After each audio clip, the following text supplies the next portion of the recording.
The universe is in crisis. Not a crisis of existence, but a crisis of understanding. Right now, at this very moment, cosmologists around the world are staring at measurements that refuse to agree with each other.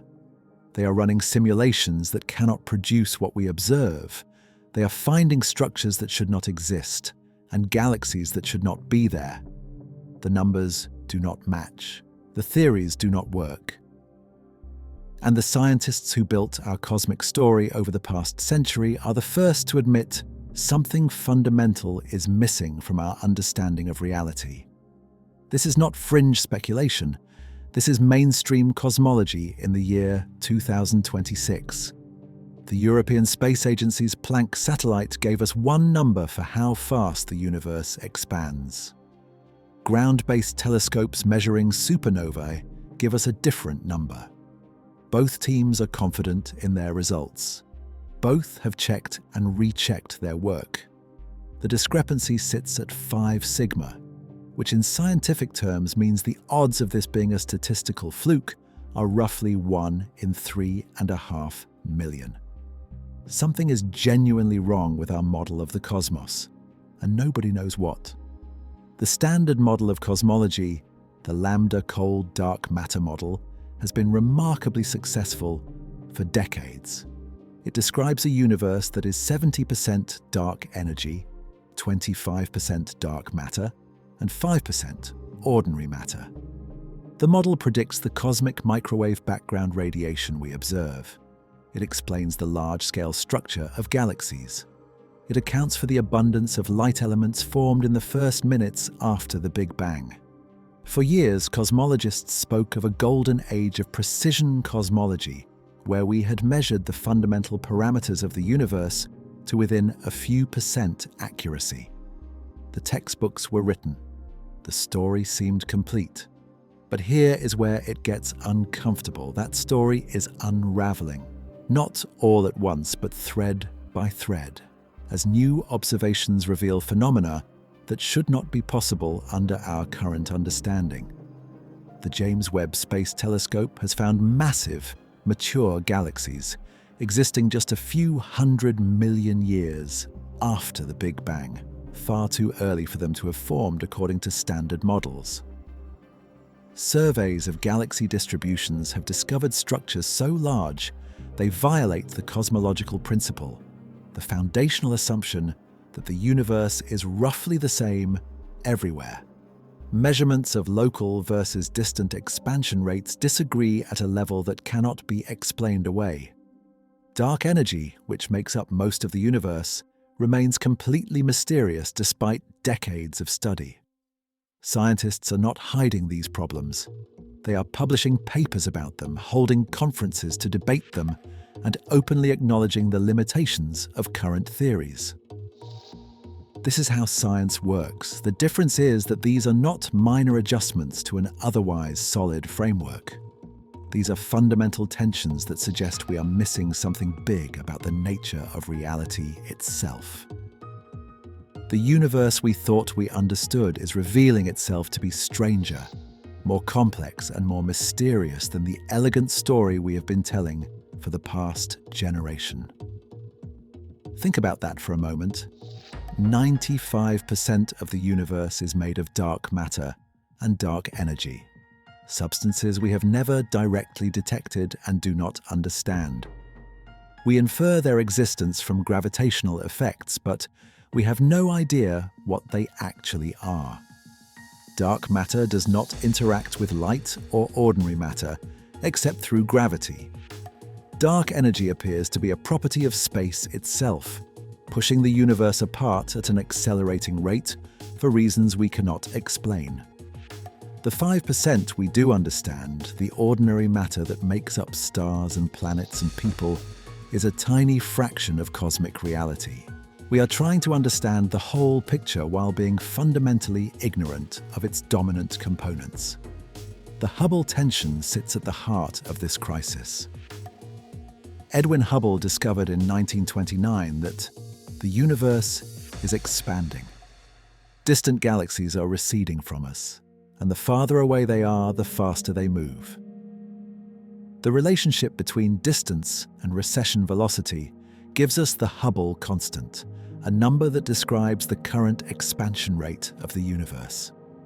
For decades, measuring this number more precisely was a major goal of observational cosmology. Now we have achieved that precision, and it has revealed a profound problem. The number we get depends on how we measure it. One method looks at the cosmic microwave background, the afterglow of the Big Bang that fills all of space. The Planck satellite mapped this radiation with exquisite precision from 2009 to 2013. The patterns in the CMB encode information about the universe when it was just 380,000 years old. By analyzing these patterns with our standard cosmological model, we can calculate what the Hubble constant should be today. Planck gives us a value of about 67 kilometers per second per megaparsec. This means that for every megaparsec of distance, roughly 3.3 million light-years, space expands at 67 kilometers per second.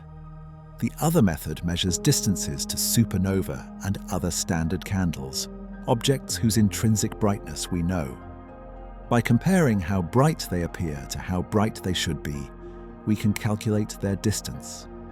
Combined with measurements of their redshift, how much their light has been stretched by cosmic expansion, we can determine the Hubble constant directly from the local universe. Adam Rees and his team have refined this method to remarkable precision using the Hubble Space Telescope and other instruments. Their measurements consistently give a value around 73 kilometers per second per megaparsec.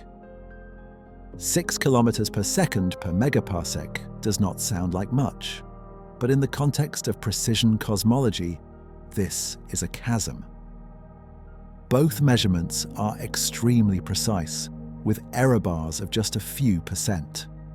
The discrepancy is 5 to 6 sigma, meaning it is statistically impossible for both to be correct if our standard model is accurate. This is not a matter of refining techniques or gathering more data. Both teams have done that exhaustively. The tension remains. Something fundamental is wrong with either our measurements, our model, or our understanding of cosmic history. Here is where it gets strange. If we trust the local measurements, the universe is expanding about 9% faster than the early universe predicts it should be. That 9% difference cannot be explained by known physics. We would need to add new components to the universe, modify our theory of gravity, or accept that the early universe was different from what we think in some fundamental way. Each option carries profound implications. New physics beyond the standard model. A breakdown of general relativity on cosmic scales. Unknown forces or particles operating in the early universe. The neat, complete story of cosmology gives way to mystery. Multiple teams have checked for systematic errors in both approaches. The CMB measurements have been confirmed by different satellites and ground-based experiments. The supernova measurements have been cross-checked with other distance indicators, including Cepheid variable stars, red giant stars, and gravitational lensing time delays. The tension persists across different methods and different teams. In 2019, a completely independent measurement using gravitational lensing of a distant quasar gave a value closer to the local measurements, deepening the mystery. In 2023, the James Webb Space Telescope confirmed the local measurements with unprecedented precision, eliminating the possibility of systematic errors in Hubble Space Telescope observations. The stakes could not be higher. The Hubble constant determines the age of the universe, its size, and its ultimate fate. It is woven into every calculation in cosmology. If we do not know its true value, our entire cosmic chronology is uncertain. The universe might be younger than we think, which would make the existence of old stars problematic. It might be expanding in ways that vary over time or across space, which would overturn the cosmological principle. Dark energy might not be constant, but changing, which would require completely new physics. The foundation of modern cosmology rests on this number, and right now we have two different foundations that do not align. Scientists have proposed dozens of solutions. Maybe dark energy is not constant but evolving over cosmic time, a concept called quintessence. Maybe there is an extra component of radiation in the early universe, perhaps from additional types of neutrinos. Maybe the physics of recombination, when atoms first formed and the CMB was released, is more complex than we model. Maybe gravity itself behaves differently on cosmic scales than general relativity predicts. Maybe we live in a bubble of expansion that differs from the average universe, making our local measurements unrepresentative. Each idea solves one problem but creates others, and none has gained consensus. The lambda cold. Dark matter model itself is a story of acknowledging ignorance. Lambda refers to dark energy, represented by the cosmological constant that Einstein introduced in 1917 and later called his biggest blunder. Cold dark matter refers to slowly moving particles that interact only through gravity and have never been directly detected despite decades of searching. This is the bedrock of modern cosmology, a model built on two components we do not understand, constrained by observations we cannot fully explain with known physics. It works extraordinarily well for many phenomena, which is why it remains the standard. But it works by parameterizing our ignorance, giving names to unknowns rather than explaining them. Dark matter makes up about 25% of the universe's total energy density. We know it exists because galaxies rotate too fast to be held together by the gravity of visible matter alone. Clusters of galaxies move in ways that require about 6 times more mass than we see in stars and gas. Gravitational lensing, the bending of light by massive objects, reveals the presence of matter where nothing visible exists. The patterns in the cosmic microwave background require dark matter to seed the formation of galaxies. Computer simulations of cosmic structure only match observations when they include large amounts of dark matter. Every line of evidence points to its existence, yet we have never detected a dark matter particle. It is not any particle in the standard model of particle physics. Experiments deep underground have searched for decades for weakly interacting massive particles, or WIMPs, colliding with ordinary matter. They have found nothing. The Large Hadron Collider has looked for signs of dark matter production in particle collisions. Nothing. Satellites have searched for the products of dark matter annihilation in space. No definitive signal. Alternative theories, like modified gravity, attempt to explain the observations without dark matter, but they struggle to account for all the evidence simultaneously. The simplest explanation remains that dark matter exists, but after 40 years of intensive searching, we still do not know what it is. Dark energy is even more mysterious. Discovered in 1998 by 2 teams studying distant supernovae, dark energy is the name we give to whatever is causing the expansion of the universe to accelerate. According to general relativity and the known contents of the universe, cosmic expansion should be slowing down due to the gravitational attraction of all the matter and energy in space. Instead, observations showed that supernovae at cosmological distances were dimmer than expected, meaning they were farther away than a steadily expanding or decelerating universe would predict. The expansion is speeding up. This discovery earned the Nobel Prize in Physics in 2011 for Saul Perlmutter, Brian Schmidt, and Adam Rees. It also confronted cosmologists with a profound mystery. What could cause space itself to expand at an accelerating rate? The simplest explanation is Einstein's cosmological constant, a form of energy inherent to empty space itself. Space has energy, and as the universe expands and creates more space, it creates more energy, which drives faster expansion. This model fits the observations well. Dark energy appears to make up about 70% of the universe and to have remained constant in density throughout cosmic history. But nobody knows what dark energy actually is. Quantum field theory predicts that empty space should have energy from virtual particles constantly popping in and out of existence. When you calculate how much energy, you get an answer that is larger than the observed dark energy density by a factor of 10 to the power of 120. This is the worst prediction in the history of physics. Something is cancelling out almost all of the vacuum energy, leaving behind a tiny remainder that drives cosmic acceleration. We have no idea what or why. The cosmological constant works as a description, but it explains nothing. Alternative ideas abound. Maybe dark energy is a new field, similar to the field that drove inflation in the earliest moments of the Big Bang. Maybe it is a modification of gravity on very large scales. Maybe it is an illusion created by living in an underdense region of the universe, though this idea struggles to match multiple lines of evidence.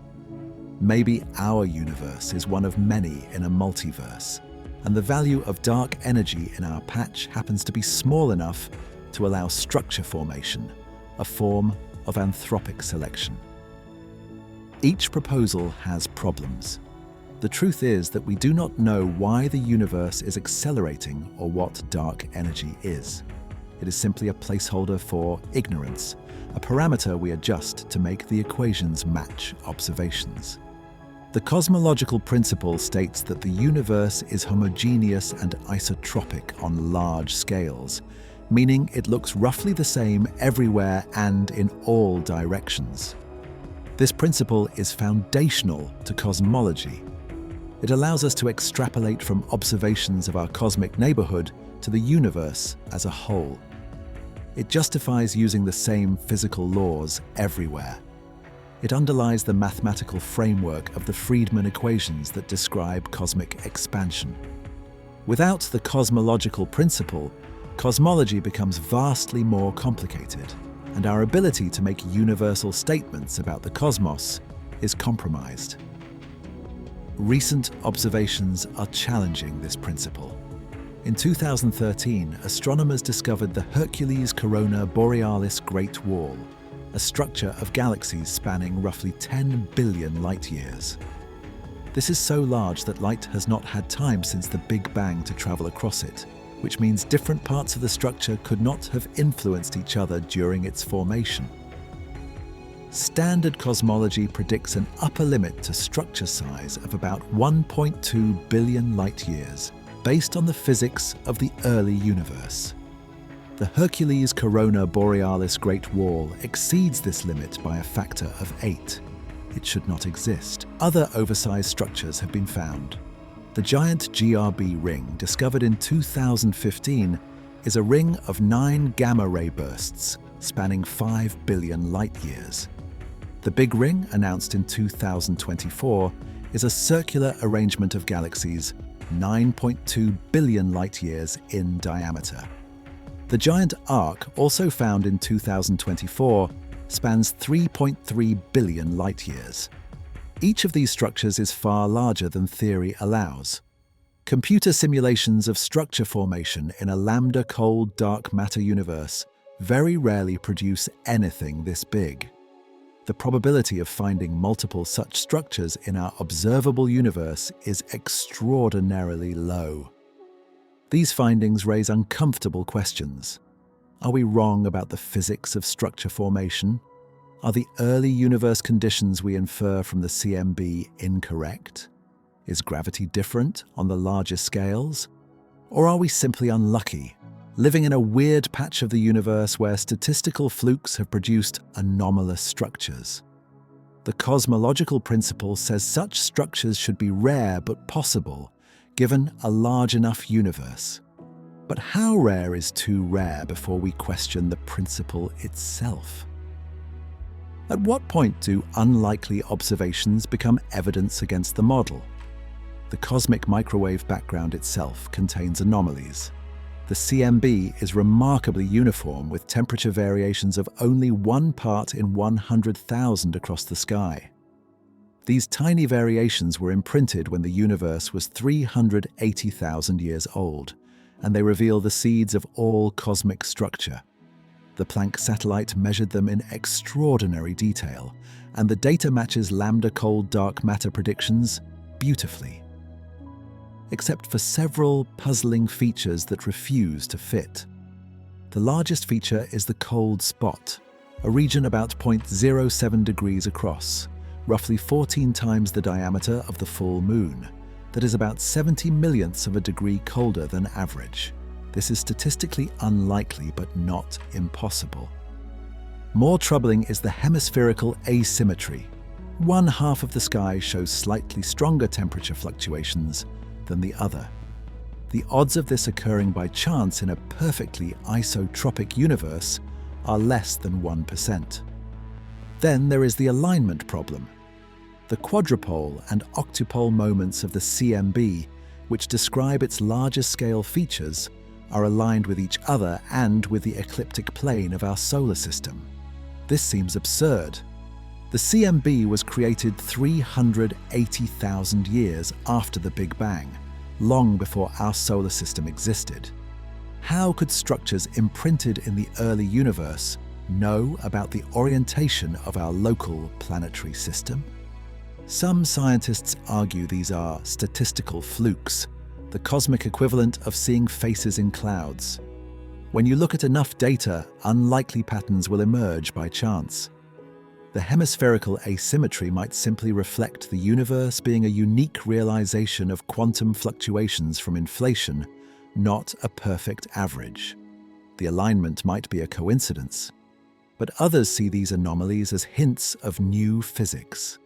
Maybe the universe is not perfectly isotropic. Maybe there are correlations across cosmic scales that our models miss. Maybe inflation was more complex than we think, imprinting preferred directions or asymmetries. Maybe we need to abandon the cosmological principle entirely. But observations keep suggesting we might be in a special location after all. If we live in an underdense region, a local void where matter density is lower than the cosmic average, it would affect our measurements of the Hubble constant. Light traveling through underdense regions experiences less gravitational pull, affecting distance measurements. The expansion rate we measure locally could differ from the global average. This idea, called the local void hypothesis, could explain the Hubble tension without new physics. We are not measuring incorrectly. We are just in an atypical location, and our local measurements do not represent cosmic truth.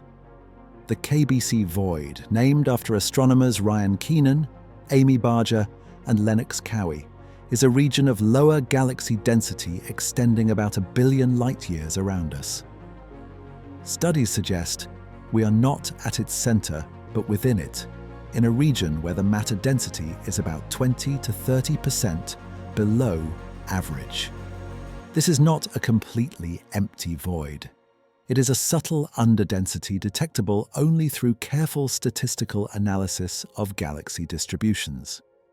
If it exists and if it affects measurements in the right way, it could resolve the Hubble tension by making our local expansion rate unrepresentative. But accepting this solution means accepting that we are in a special place, that our local measurements are biased by our position in an underdense region. This makes cosmology harder. We cannot simply measure nearby and extrapolate everywhere. We need to account for local effects and find ways to measure the global average despite being embedded in an atypical region. It also raises the question of why we would find ourselves in such a location. Is it coincidence? Is there anthropic selection where observers are more likely to emerge in certain environments? Does the existence of an underdense region around us tell us something about structure formation or galaxy evolution? The alternative is to accept that the Hubble tension indicates new physics.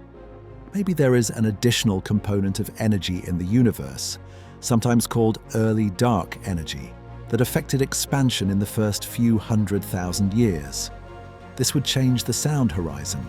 The distant sound waves traveled in the early universe, which is imprinted in the CMB and used as a cosmic ruler to measure distances.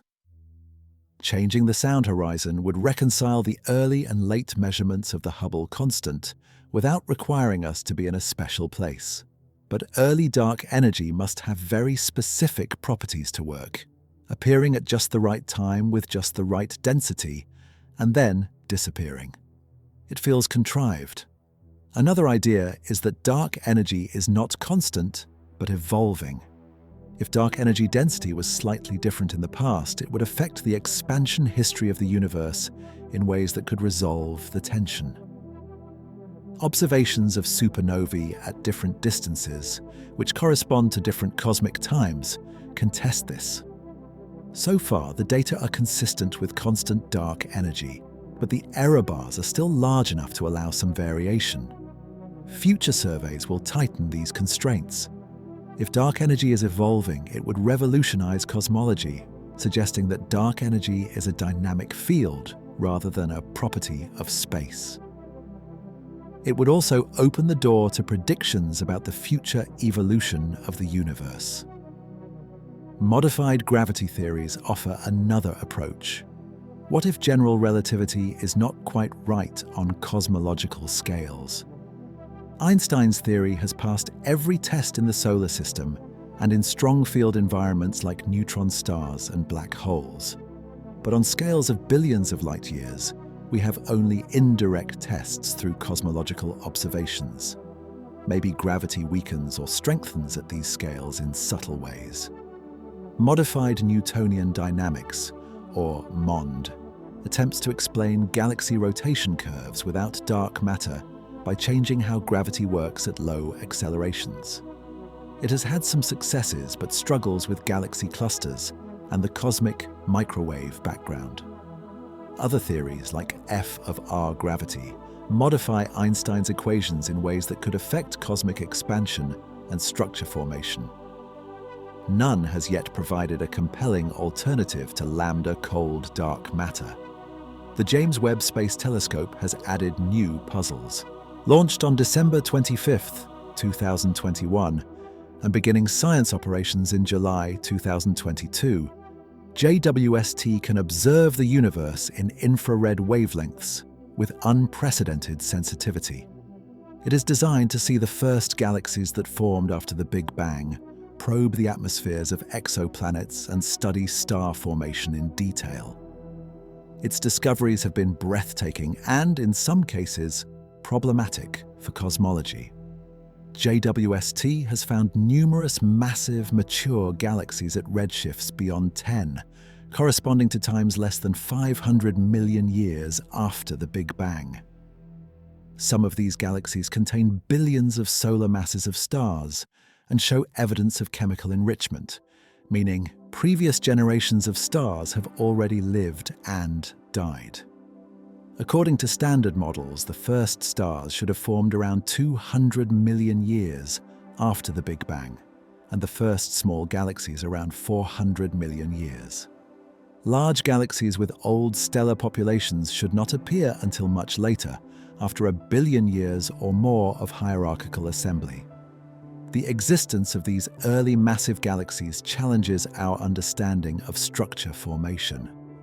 Dark matter halos grow through gravitational collapse, and galaxies form within them by cooling and condensing gas into stars. This process takes time. Simulations show that building massive galaxies in the first few 100 million years requires very efficient star formation and gas accretion, more efficient than observed in local galaxies. It also requires the seeds of structure in the early universe to be stronger than we think. Either the initial density fluctuations were higher than the CMB suggests, or the physics of galaxy formation is different in the early universe, or our timeline is wrong. One proposed solution is that star formation in the early universe was much more efficient than today. If gas could cool and form stars faster, massive galaxies could assemble in less time. High redshift galaxies might have experienced intense bursts of star formation, creating most of their stellar mass in short periods. Observations from JWST show that some early galaxies are indeed forming stars at prodigious rates, hundreds of solar masses per year. But this raises the question of why star formation was so efficient then and not now. What physical conditions enabled rapid assembly? And does this mechanism still operate in the present universe? Another idea is that dark matter halos formed earlier or more abundantly than standard models predict. If the initial power spectrum of density fluctuations had more power on small scales, it would seed earlier halo formation and galaxy growth. This would require modifying our understanding of the physics of the early universe, perhaps by changing assumptions about inflation or the behavior of dark matter during recombination. Alternatively, if dark matter is not cold but slightly warm, it would suppress small-scale structure and make forming early massive galaxies even harder, worsening the problem. The existence of these galaxies suggests that cold, dark matter and our initial conditions are correct or need to be modified in specific ways. Some researchers have proposed that we are seeing massive galaxies earlier than expected because our distance measurements are wrong. Redshift measures how much light has been stretched by cosmic expansion, and converting redshift to cosmic time requires a cosmological model. If that model is wrong, our timeline is wrong. But changing the model to make the early universe older would conflict with other observations like the CMB and the abundances of light elements from Big Bang nucleosynthesis. It would also exacerbate the Hubble tension rather than resolve it. The problem is not likely to be in our distance scale, but in our understanding of how galaxies form. JWST has also found supermassive black holes at very early times.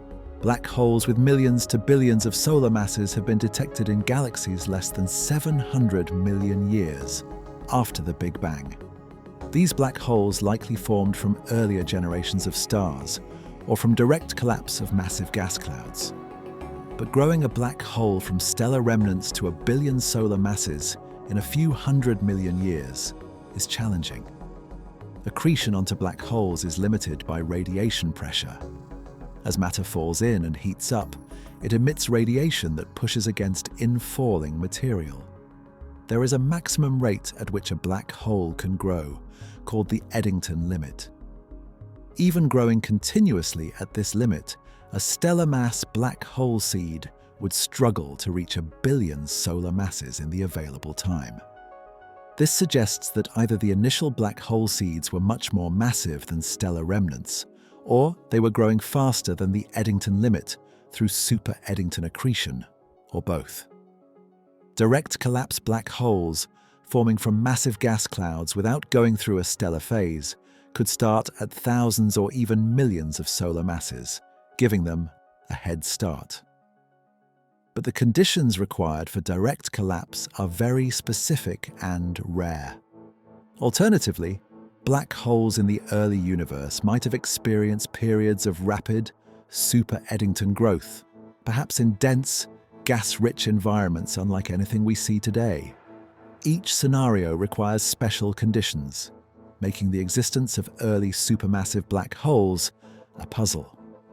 The formation of the first stars, called population 3 stars, is another unknown. These stars formed from primordial gas containing only hydrogen, helium, and trace amounts of lithium, with no heavy elements. Without heavy elements to cool the gas efficiently, the first stars are predicted to be much more massive than typical stars today, perhaps hundreds of solar masses. They would have burned hot and fast, living only a few million years before exploding as supernovae and enriching their surroundings with heavy elements. These supernovae would seed the formation of the next generation of stars and the first galaxies. JWST is searching for the signatures of population 3 stars, but they have not been definitively detected yet. If we find them, they would confirm our picture of the first stellar generation. If we do not, it could mean they were less common than we think, or they formed in ways we do not model correctly, or they are too faint for even JWST to see individually. The chemistry of early galaxies offers clues. If early galaxies show evidence of enrichment by heavy elements, it means population 3 stars have already lived and died. If we find galaxies with pristine primordial composition, we might be seeing the first generation forming. The timeline of reionization is also under scrutiny. The universe after recombination was filled with neutral hydrogen atoms. This epoch, called the Cosmic Dark Ages, lasted until the first stars and galaxies formed and began emitting ultraviolet light. This light ionized the surrounding hydrogen, creating bubbles of ionized gas around each source. Over time, these bubbles grew and merged until the entire universe was reionized. Observations of distant quasars whose light is absorbed by neutral hydrogen show that reionization was mostly complete by about 1 billion years after the Big Bang. But JWST is finding bright galaxies and quasars earlier than expected, which could push the end of reionization to earlier times. Reionization is a complex process.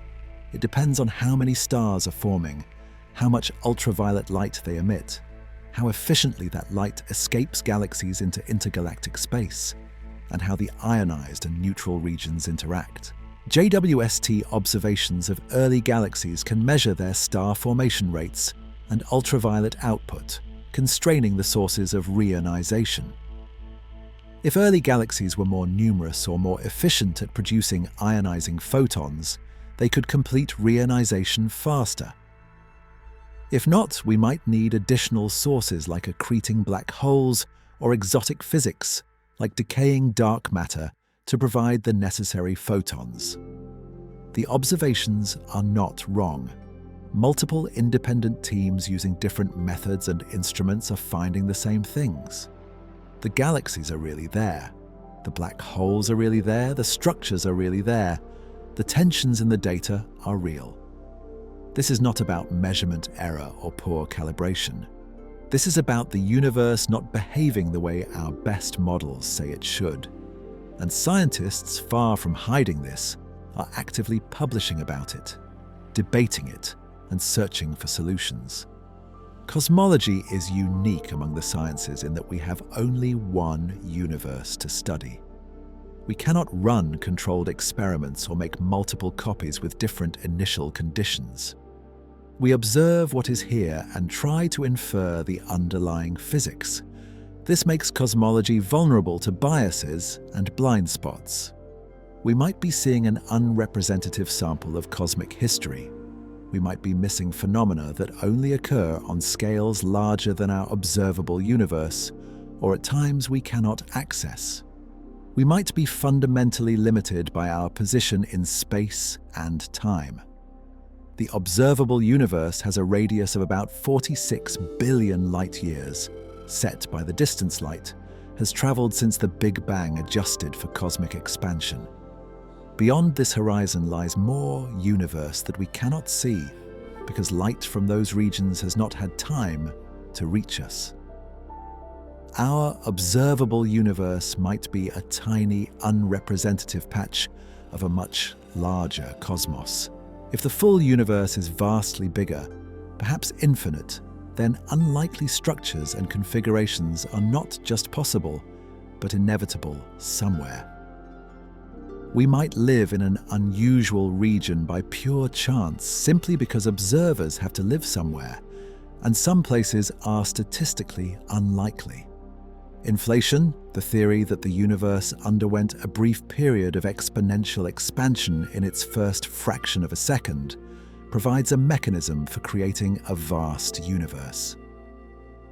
During inflation, a tiny patch of space smaller than an atom expanded to cosmological size, smoothing out irregularities and setting the stage for the hot Big Bang.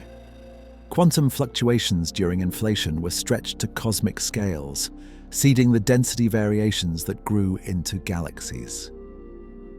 Inflation explains why the universe is so flat, so uniform, and why distant regions that could never have communicated look the same. It is a pillar of modern cosmology. But inflation also creates problems. If inflation happened, it likely did not stop everywhere at once. Different regions would exit inflation at different times, creating a multiverse of pocket universes with different properties. In this eternal inflation scenario, our observable universe is one bubble in an infinitely larger structure. The constants of nature, the properties of particles, and even the number of dimensions of space might differ between bubbles. We can only observe our bubble, so we cannot test the properties of others. This makes the multiverse idea scientifically controversial. Is it a prediction of our best theories or an unfalsifiable speculation? Inflation itself has variance. The simplest models involve a single scalar field, the inflaton, slowly rolling down a potential energy curve. More complex models involve multiple fields, non-standard potentials, or connections to string theory. Each model makes slightly different predictions for the details of the cosmic microwave background, particularly the amplitude and shape of the primordial power spectrum and the presence of primordial gravitational waves. Observations of the CMB by Planck and other experiments have ruled out many inflation models, but many others remain viable. The search for primordial gravitational waves continues, as their detection would confirm inflation and constrain its energy scale. One of the strangest implications of cosmology is that the universe appears fine-tuned for life. The constants of nature, like the strength of gravity, the mass of the electron, and the cosmological constant, seem to be set to values that allow atoms, stars, planets, and ultimately life to exist. If the cosmological constant were much larger, the universe would have expanded so fast that galaxies never formed. If it were negative, the universe would have recollapsed before stars could form. If the strong nuclear force were slightly weaker, atomic nuclei would not hold together. If it were slightly stronger, stars would burn out too quickly. The margins are razor thin. This fine-tuning could be a coincidence. Maybe there is a fundamental theory that predicts these values from first principles, and we just have not discovered it yet. Maybe the constants are not free parameters, but determined by some deeper logic of physics that makes them inevitable. This would be satisfying, but so far, we have no such theory. String theory offers hope, as it predicts relationships between different constants, but it has not yet produced specific numerical predictions that match observations. Alternatively, fine-tuning could be explained by the multiverse. If there are countless universes with different constants, then some will by chance have values compatible with life. And we necessarily find ourselves in one of those because we could not exist in the others. This is the anthropic principle. The universe appears fine-tuned because we are observing it, and only universes that allow observers can be observed. It is a logically valid argument, but it frustrates many physicists because it gives up on finding a deeper explanation. It says the constants are random, and we are here because we are lucky. A related idea is that the universe is not fine-tuned, but selected. If the multiverse exists and conscious observers are a possible outcome, then observers will always find themselves in universes compatible with their existence, even if such universes are rare. This shifts the question from why is our universe this way to why are there universes at all and why do they have varying properties? but it does not explain the origin of the multiverse or the meta-laws that govern it. It pushes the mystery up one level without resolving it. The future of the universe depends on the nature of dark energy. If dark energy is truly a cosmological constant, unchanging in density, then the universe will continue to expand forever at an accelerating rate. Galaxies outside our local group will recede beyond our cosmic horizon, eventually becoming unobservable as their light redshifts to infinite wavelength. Stars will exhaust their fuel and die. After trillions of years, the universe will be cold, dark, and empty except for isolated black holes slowly evaporating through Hawking radiation. After 10 to the power of 100 years or more, even the black holes will be gone, leaving a void of near-uniform radiation. If dark energy is not constant but increasing in strength, the universe could end in a big rip. As dark energy grows, it will overcome not just cosmic expansion, but also the forces holding structures together. First, galaxy clusters will unbind, then galaxies, then solar systems, then planets, then molecules and atoms. Eventually, even atomic nuclei and subatomic particles will be torn apart by the exponentially growing dark energy. The universe would end in a finite time, perhaps 20 billion years from now, in a catastrophic destruction of all structure. Current observations show no evidence for such a scenario, but they cannot rule it out completely. If dark energy is decreasing or could reverse sign, the universe might eventually stop expanding and begin to contract. This would lead to a big crunch, where all matter and energy collapse back together, reversing the Big Bang. Temperatures and densities would rise until the universe reaches a singularity, a state of infinite density and temperature where the known laws of physics break down. Some models suggest the universe could bounce at this point, triggering a new Big Bang and beginning a new cycle. This cyclic cosmology avoids the problem of a beginning, but introduces new questions about what drives the cycles and whether information from one cycle carries over to the next. We are living in a special time. Right now, the cosmic microwave background is still visible, galaxies are still forming stars, and the expansion of the universe is measurable. In the far future, if dark energy dominates and continues to push the universe apart, an observer would see a very different cosmos. The CMB would be redshifted to undetectable wavelengths. Distant galaxies would have receded beyond the horizon. The night sky would be nearly empty except for the local group of gravitationally bound galaxies. An astronomer in that future universe would have no evidence of the Big Bang, no way to measure cosmic expansion beyond the local group, and no access to the deep history we study today. This raises a disturbing thought. Are we in a similar situation now? Are there phenomena from earlier epochs that have become unobservable? Evidence that has been erased by cosmic expansion or the passage of time? Could there be processes that occurred in the first moments after the Big Bang that left no trace we can detect? The universe we study is not the universe as it was. It is the universe as it appears to us now, filtered through billions of years of expansion and evolution. We infer the past from present evidence, but that inference is only as good as the evidence that survives. Gravitational waves offer a new window into the cosmos. The detection of gravitational waves from merging black holes in 2015 by LIGO opened a new era of astronomy. These ripples in space-time, predicted by Einstein but only recently observed, carry information about violent cosmic events that emit little or no light.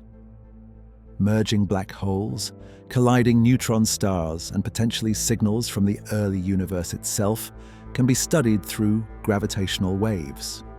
Future detectors like LISA, a space-based interferometer planned for launch in the 2030s, will detect lower frequency waves from supermassive black hole mergers, and possibly from phase transitions in the early universe. Primordial gravitational waves generated during inflation would be the ultimate confirmation of the inflationary paradigm. These waves would leave a faint imprint on the polarization of the cosmic microwave background, a signal called B-modes.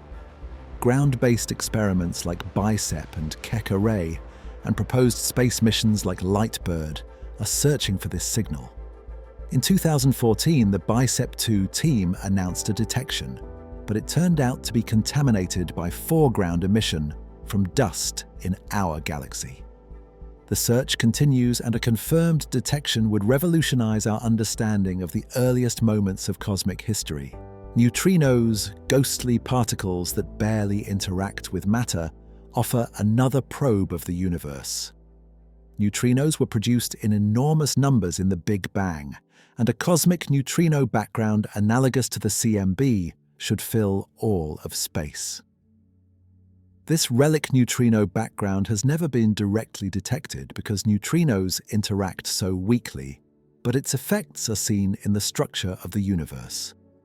Neutrinos have mass, though very little, and their mass affects how structure forms on large scales. Cosmological observations provide the tightest constraints on the sum of neutrino masses, better than laboratory experiments. As surveys improve, they will measure neutrino masses precisely, resolving questions in particle physics through cosmology. Dark matter searches continue in multiple ways. Direct detection experiments use tanks of liquid xenon or other materials deep underground, shielded from cosmic rays, waiting for a dark matter particle to collide with an atomic nucleus.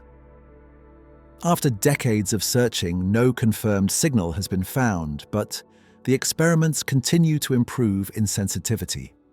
Indirect detection looks for the products of dark matter annihilation or decay in space, using satellites or ground-based telescopes. Excess gamma rays from the center of our galaxy have been interpreted by some as a dark matter signal, but alternative explanations involving pulsars are also plausible. Collider experiments at the LHC search for dark matter production in high-energy particle collisions, but so far, dark matter remains elusive. Axions, hypothetical particles proposed to solve a problem in quantum chromodynamics, are an alternative dark matter candidate. They would be extremely light and produced copiously in the early universe.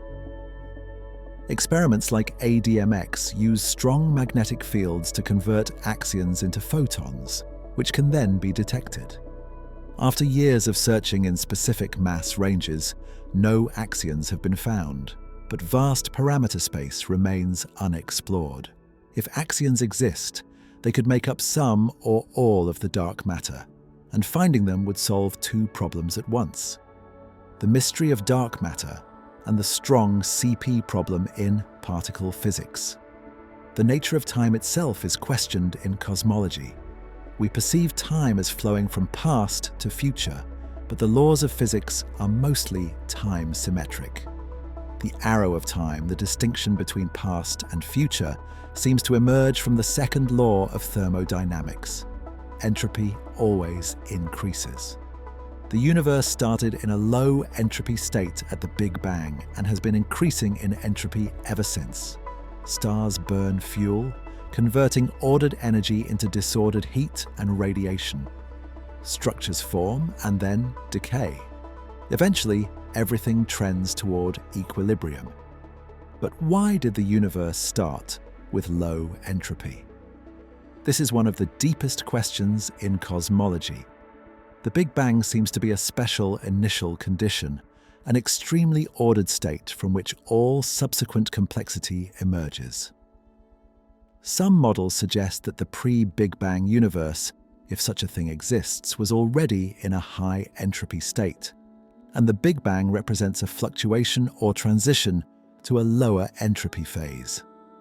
Others propose that the Big Bang is not a beginning, but a bounce from a previous contracting phase, and entropy increases across cycles.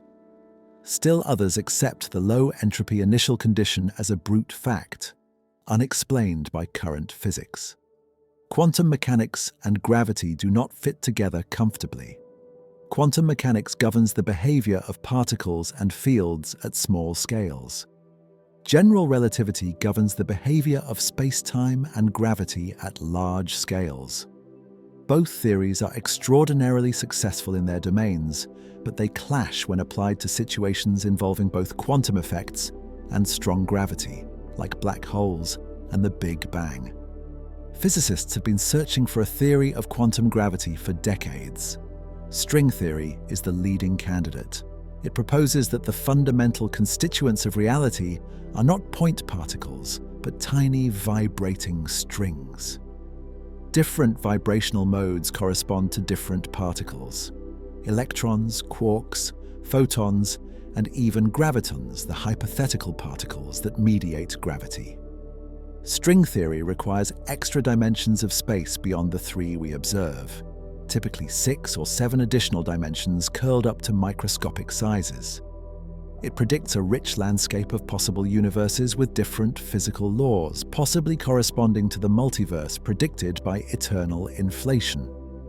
Despite its mathematical elegance, string theory has not yet made testable predictions that distinguish it from other theories.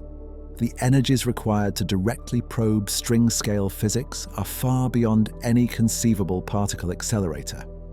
String theorists search for indirect signatures in cosmology and particle physics, but so far, no smoking gun has appeared. Critics argue that string theory is not falsifiable and therefore not science. Proponents counter that it is the only consistent framework we have for unifying quantum mechanics and gravity, and that patience is required for such a difficult problem. Loop quantum gravity is an alternative approach. Instead of adding extra dimensions or new particles, it quantizes space-time itself, proposing that space has a discrete structure at the smallest scales, like a fabric woven from quantum threads. In this framework, the singularity at the Big Bang is avoided. As the universe contracts in reverse time, quantum effects become important before density reaches infinity, and the universe bounces into a new, expanding phase. Loop quantum gravity makes different predictions than string theory, and is more conservative in its departures from established physics. But it is less developed as a complete theory. The question of what came before the Big Bang might be meaningless. If time itself began at the Big Bang, there is no before. Asking what came before is like asking what is north of the North Pole. The question assumes a framework, time, that does not apply. Some models propose that time is emergent, arising from more fundamental, timeless physics. In such a scenario, the Big Bang is a boundary of time, and nothing exists before, because before does not exist. Other models allow for a pre-Big Bang phase. Cyclic cosmologies have the universe bouncing through infinite cycles of expansion and contraction. Eternal inflation has bubble universes constantly forming in a larger inflating background. The ekpyrotic scenario, inspired by string theory, has 2 higher dimensional branes colliding, producing the Big Bang as a result of the collision. Each model extends the universe beyond the Big Bang in time or in some other dimension, pushing back the question of ultimate origins but not resolving it. The anthropic principle is both a tool and a source of frustration. It correctly notes that our existence constrains what we can observe. We will always find ourselves in a universe compatible with our existence. This can explain some apparent fine-tuning without invoking design or multiverses. But it also risks becoming a conversation stopper. If any unexpected observation can be explained by saying we are in the kind of universe where such things happen because otherwise we would not be here, then the principle loses explanatory power. Some scientists use the anthropic principle as a predictive tool. If the multiverse exists and certain parameters vary, we can calculate the probability distribution of observers as a function of those parameters. We should expect to find ourselves in a universe that is typical for observers, not one that is fine-tuned to extreme values unless those values are required for observers to exist. This reasoning has been used to predict the value of the cosmological constant before it was measured with partial success. The predicted value was smaller than observed, but in the right ballpark. Observers might not be as common as we assume. The conditions required for complex chemistry, stable planets, long-lived stars, and the time needed for evolution might be very restrictive. If so, the fraction of universes in a multiverse that produce observers could be tiny. We would then find ourselves in a highly atypical universe because typical universes are dead. This would make anthropic reasoning less useful, as the atypicality of our universe would be extreme. It would also suggest that if we search for life elsewhere in our universe, we might be searching in vain if the conditions here are rare, even within observer-friendly universes. The search for extraterrestrial intelligence has so far found nothing. Decades of listening to the cosmos with radio telescopes have detected no unambiguous signals from alien civilizations. The Fermi paradox asks why, if intelligent life is common, we see no evidence of it. Where are the aliens? Possible answers range from life being rare to intelligence being short-lived to civilizations avoiding communication. Each answer carries implications for our own future. If intelligence is common but short-lived, it suggests existential risks we have not yet overcome. If intelligence is rare, it places immense value on preserving the life we know. The universe might be teeming with life, but not intelligence. Simple microbial life might be abundant, arising wherever conditions permit. Complex multicellular life might be rarer, requiring specific conditions and time. Intelligence might be rarer still, a fluke of evolution that occurred on Earth but is not inevitable elsewhere. And technological civilizations capable of interstellar communication might be vanishingly rare, emerging only under very special circumstances or existing for very short times before self-destructing or transcending into forms we do not recognize. Astrobiology is beginning to provide answers. Observations of exoplanets, planets orbiting other stars, have revealed thousands of worlds with diverse properties. Some are rocky like Earth. Some orbit in the habitable zone where liquid water can exist. The James Webb Space Telescope is analyzing the atmospheres of these planets, searching for biosignatures like oxygen, methane, and other gases that might indicate life. So far, no definitive biosignature has been detected, but the search is in its early stages. Within the next few decades, we might have evidence of life beyond Earth, or at least strong constraints on how common it is. Within our solar system, several worlds are targets for astrobiology. Mars once had liquid water on its surface and might still harbor microbial life underground. Missions like Perseverance are collecting samples that will be returned to Earth for analysis. Europa, a moon of Jupiter, has a subsurface ocean beneath its icy crust, kept liquid by tidal heating. Enceladus, a moon of Saturn, also has a subsurface ocean and geysers that eject water into space, which spacecraft have sampled. Both moons are candidates for hosting life. Future missions will search for signs of biology in their oceans. The philosophical implications of cosmology are profound. We are collections of atoms arranged in complex patterns, the products of billions of years of cosmic evolution. The carbon in our bodies was forged in stars. The oxygen we breathe was created in supernova explosions. We are, in Carl Sagan's phrase, made of star stuff. This connection to the cosmos is literal and deep. Understanding the universe is, in a sense, understanding ourselves. Cosmology also forces us to confront our limits. We can observe only a finite patch of space. We can see only a finite time into the past. We can measure only what light and particles bring to us.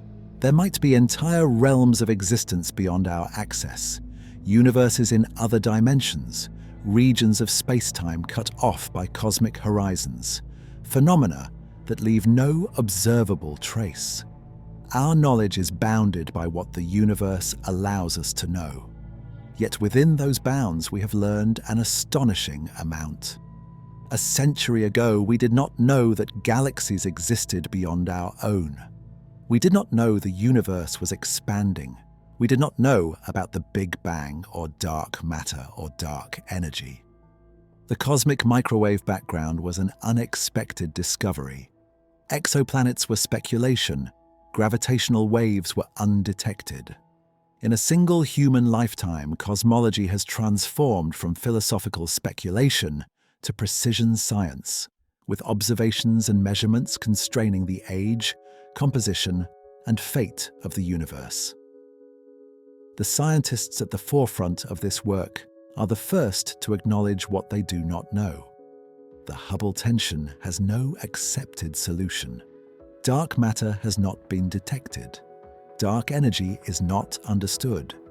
The cosmological principle is being questioned. Large structures challenge our models. Early galaxies appear too mature.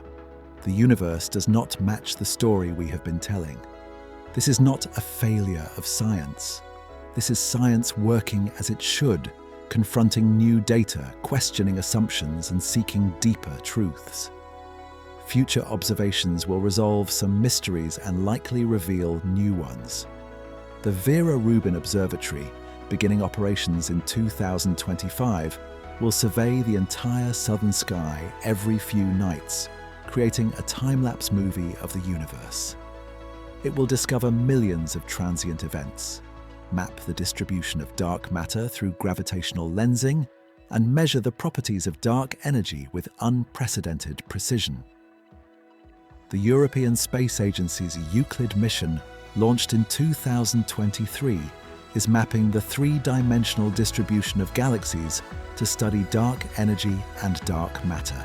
NASA's Nancy Grace Roman Space Telescope, scheduled to launch in the late 2020s, will perform wide-field surveys to study exoplanets, supernovae, and cosmic structure.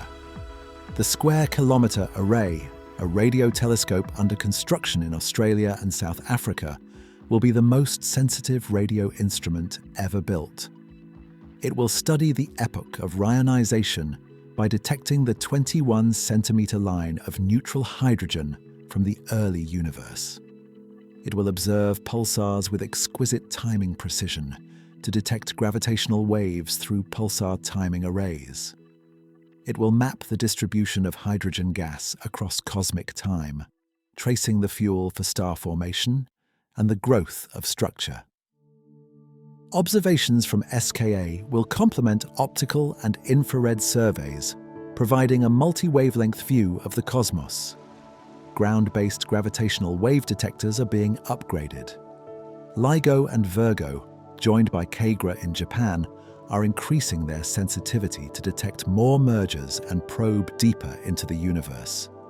Future detectors like the Einstein Telescope in Europe and Cosmic Explorer in the United States will be even more sensitive, detecting mergers out to the edge of the observable universe and potentially seeing gravitational waves from the early universe. LISA, the space-based detector, will open a new frequency range, observing supermassive black hole mergers and possibly signals from cosmic strings or phase transitions in the very early universe. Particle physics experiments continue the search for dark matter and new physics. The Large Hadron Collider is running at higher energies and luminosities, collecting more data and searching for deviations from the standard model. Future colliders like the proposed Future Circular Collider or the International Linear Collider would reach even higher energies, probing deeper into the fundamental structure of matter. Direct detection experiments are scaling up, using tons of target material to increase the chances of catching a dark matter interaction. Axion searches are covering more parameter space. Neutrino experiments are refining mass measurements and searching for new properties. Cosmic microwave background studies are far from over. Ground-based and balloon-borne experiments like the Simons Observatory, BICEP Array, and others are mapping the polarization of the CMB with increasing sensitivity, searching for the faint B-mode signal from primordial gravitational waves. Future space missions could achieve even greater precision, potentially detecting the relic neutrino background and measuring the properties of dark energy in the early universe. Each new measurement refines our understanding and tests the predictions of inflation and other early universe models. The data will keep coming. Technology improves, detectors become more sensitive, surveys cover more sky and look deeper into the past. Computational power grows, allowing more detailed simulations and analysis of larger datasets. The questions cosmology asks now will be answered, and new questions will emerge from those answers. This is the nature of science, an endless frontier, each discovery opening new territory to explore, but the fundamental mystery remains. Why is there something rather than nothing? Why does the universe exist at all? And why does it have the properties it has? Why are the laws of physics what they are? Why is there structure and complexity, life and consciousness? These questions might lie beyond the reach of empirical science, in the realm of philosophy or metaphysics. Or they might have scientific answers we have not yet imagined. The history of science is full of questions once thought unanswerable that later yielded to investigation. Cosmology teaches humility. The universe is vast, ancient, and strange. We are recent arrivals, confined to a tiny planet orbiting an ordinary star in an unremarkable galaxy. Our existence is a fragile accident, dependent on countless specific conditions and events. We are made of rare elements forged in dying stars, living in a brief window of cosmic time when stars still burn and galaxies still shine. We are witnesses to a universe that neither knows nor cares that we are here. And yet, we ask questions. We measure, we calculate, we seek to understand. The universe is not what scientists told you, not because they lied, but because they were wrong in the way science is always wrong, incompletely. The story of cosmology is not a finished tale, but an ongoing investigation, a puzzle being solved in real time, with pieces that do not all fit and edges that remain unclear. The scientists who study the cosmos are not hiding their uncertainty. They are publishing it, debating it, and working to resolve it. The universe is more mysterious, more complex, and more wonderful than the textbooks suggest, and they know it. If this journey through the unresolved mysteries of cosmology has drawn you in, consider following along as more cosmic puzzles unfold. There are questions waiting in the data, observations that will arrive in months and years to come, tensions that might resolve or deepen. Leave a like if you found wonder in the uncertainty, if the gaps in our knowledge felt as compelling as the knowledge itself. And until the next exploration, wherever you are beneath this vast and puzzling sky, rest easy knowing that the universe still holds secrets we have only begun to glimpse. The story is not over. The measurements continue. The cosmos is revealing itself, slowly, in fragments, in contradictions, in astonishing detail. And we are here to witness it.